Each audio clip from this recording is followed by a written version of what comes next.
ಈಗಾಗಲೇ ಮಾನ್ಯ ಮುಖ್ಯಮಂತ್ರಿಗಳ ಹತ್ತಿರ 3 ಬಾರಿ ನಿಯೋಗನ ಕೊಂಡೊಯ್ದಿದ್ದೇವೆ.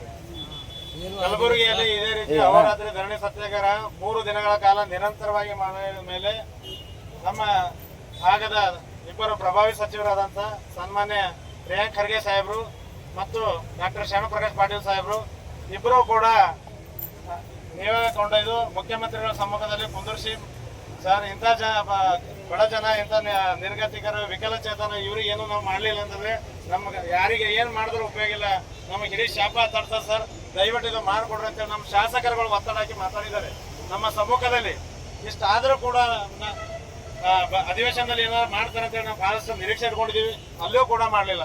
ಅದಾದ ನಂತರ ನಮ್ಮ ಇಲಾಖೆ ಸಚಿವರು ಕೂಡ 2 ಬಾರಿ ನಿಯೋಗ ಕೊಂಡೊಯ್ದಿದ್ರು. ಈ ರೀತಿ 3 ಬಾರಿ ನಾವು ಮೋಸ ಹೋಗಿದ್ದೀವಿ. ಇದು ಯಾಕೆ ಈ ರೀತಿ ನಮ್ಮ ಜನಪ್ರಿಯ ಮುಖ್ಯಮಂತ್ರಿಗಳು 5 ಗ್ಯಾರಂಟಿ ಕೊಟ್ಟಿದ್ದಾರೆ.